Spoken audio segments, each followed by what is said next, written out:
jazyček, dej tam jazyček. Rozdílnosti, které si myslím, že nás odlišují od Spojených států. Za prvé, míra angažovanosti Spojených států v konfliktech, která představuje velmi náročné břemeno pro státní finance Spojených států. A druhá věc je míra ekonomické výkonnosti a dosažené ekonomické úrovně ve Spojených státech. Domácí produkt ve Spojených státech činí zhruba $30 000 na obyvatele. Nás v přepočtu na paritu kupní zhruba o něco málo více než polovinu. Jinými slovy, země s takto odlišnou ekonomickou výkonností nemá smysl porovnávat jejich daňové sazby. Chci tím říci to, že bohatší země si dokonce může dovolit ten luxus mít větší míru přerozdělování než země, která řekněme tak bohatá není. Spojených států je daleko komplikovanější než ta naše, protože se stává tak z federálních daní, tak z daní, které jsou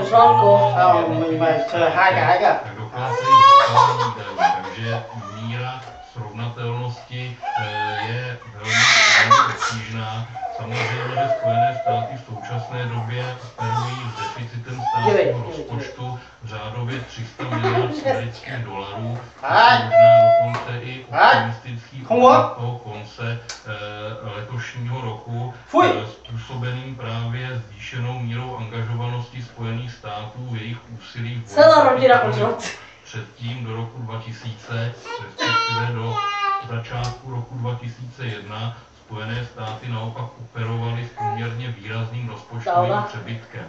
Co se týče dluhu Spojených států, veřejného dluhu k HDP, tak rozhodně není horší, než je průměr zmiňované eurozóny. Eurozóna, její dluh veřejný dluh HDP v průměru nějakých necelých 70%.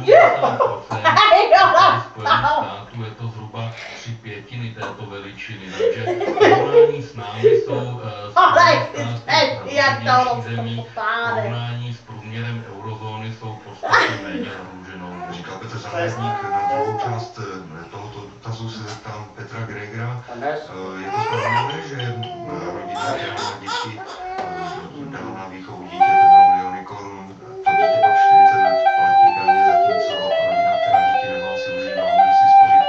Komentář k tomu poprosím. No já na to odpovím naprosto netypicky. Já jsem o tom nikdy neuvažoval. Pro mě prostě moje dítě. Já jsem rád, že ho prostě mám. Samozřejmě o těch ekonomických aspektech já jsem takto nikdy neuvažoval, jestli to je spravedlivé, že já vychovám dítě za 2 miliony korun a to dítě bude platit daně. Prostě si myslím, že dítě v rodině patří a k tomu životu taky.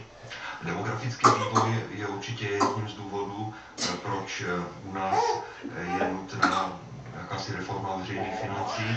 Nicméně, chtěli postrat se ptát, jestli určitou cestou řešit více peněz, co se to správně rozuměl, do oblasti školství, kvalifikace zahraničí. Pan Petr Greger zde zmínil pojem lisabonský proces, který dokonce před několika málo týdny byl konkretizován v